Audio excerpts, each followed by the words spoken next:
Sorry about the sudden jump cut there, guys, but I actually put in the wrong game.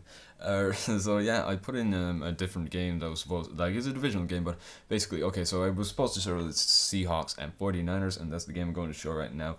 I accidentally showed, I was actually going to show the 49ers and the Cardinals.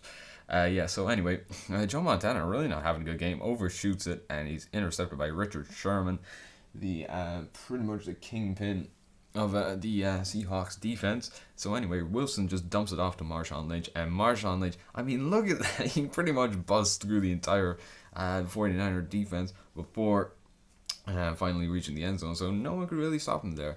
And Joe Montana looking downfield, he's got a pass, it's Jerry Rice. I mean, can you ever stop Jerry Rice, really?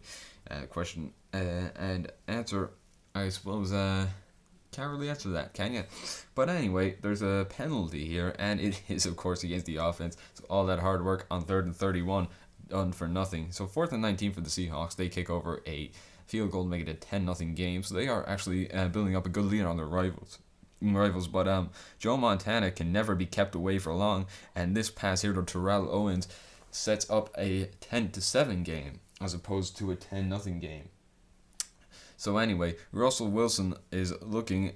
He's looking for a pass. He gets into the end zone, so it's a 17-7 game. So maybe the Seahawks might just run away with this one. Marshawn Lynch again. So anyway, Steve Young stepped in for this play because Joe Montana was injured, and he floats an absolute beauty of a pass to Terrell Owens, who gets in for a second touchdown of the day to make it a 17-14 game in favor of the Seahawks. Now, can Joe Montana, once he's back in the game, produce the same kind of magic?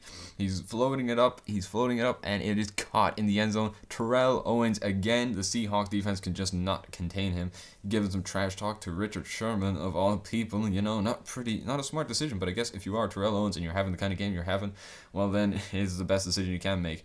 This pass here from Steve Largent sets up the Seahawks and 1st and goal. Largent being the Seahawks' number 1 guy, number 80, obviously being a pretty good number to have if you're a receiver. So anyways, you see there's going to be a play running across the middle, but that's not the play Joe Montana is going for. He's going for his man Jerry Rice, and Jerry Rice, well, once he gets in the open field, no one can catch him, and I mean no one. He is by far the best wide receiver in the league, and the best wide receiver the league has ever seen in this context, I'd say. But yeah, regardless, you're just not going to catch him if he gets in the open field. But anyway, it's Francis there on the reception for the touchdown that sets a 35-24 game. So the Seahawks, who once led pretty convincingly, are now struggling to chase the 49ers. But I suppose this was the outcome I expected. So 4th and 26, it doesn't really work out for Russell Wilson. He just overshoots it entirely, and Steve Largent is left scratching his head. But anyway, it's Joe Montana looking for the pass here. He just floats it in. He just kind of passes it in to Dwight Clark. Dwight, all he has to do is fall on the ball, and it's a 42-24 game. Wilson, though, is not entirely down for the count, and Russell Wilson floating it out there to Benny Blades, who gets into the end zone for the Seahawks touchdown, so it's not an entirely hopeless call yet.